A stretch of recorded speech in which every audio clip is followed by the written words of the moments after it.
So இப்போ நம்ம இருக்கிற இடம் வந்து நீல்கத் ஹெலிபேடுன்னு சொல்லிட்டு சோனாமார்க்லேருந்து ஒரு 5-6 கிலோமீட்டரில் இந்த இடம் இருக்குது. இந்த இடத்துல இருந்து தான் நம்ம அமர்நாத் குகைக்கு ஹெலிகாப்டர் எடுத்துகிட்டு நம்ம போகணும். இங்கே ஹெலிகாப்டர் எடுக்கிறதுக்கு முன்னாடி நம்ம RFID கார்டு கண்டிப்பாக பண்ணணும். அதுவும் இல்லாமல் மெடிக்கல் சர்டிஃபிகேட் ரொம்ப ரொம்ப இம்பார்ட்டண்ட். அது இருந்தால் தான் போர்டிங்கே பண்ண முடியும். அதுக்கப்புறமா நீங்கள் ஒரு 7 கிலோமீட்டர் வரலும் ட்ரெக்கிங் பண்ணணும். இப்போ இதுதான் வந்து நம்ம ஹெலிபேடுக்கு உள்ளே செல்லக்கூடிய ஒரு இடம். இங்கே வந்து நீங்கள் பார்த்தீங்கன்னா நிறைய கடைகள்லாம் இருக்கு. ஒரு சின்ன கோயில் சிவா பார்வதிக்காக பண்ணியிருக்காங்க.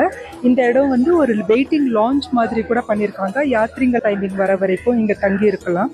அந்த இடத்துல பார்த்தீங்கன்னா ஃப்ரீ ஃபுட் கூட சர்வ் பண்ணுறாங்க எல்லாருக்காகவும்.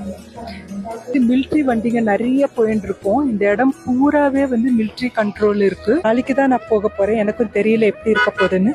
ரொம்ப எக்ஸைட்டடா இருக்கு இந்த யாத்திரைக்காக. இப்போ இதுவரையிலும் பார்த்தீங்க இல்லையா, அதில் ஏதாவது உங்களுக்கு சந்தேகம் இருந்தால் காமெண்ட் பாக்ஸில் போடுங்க. நான் கண்டிப்பாக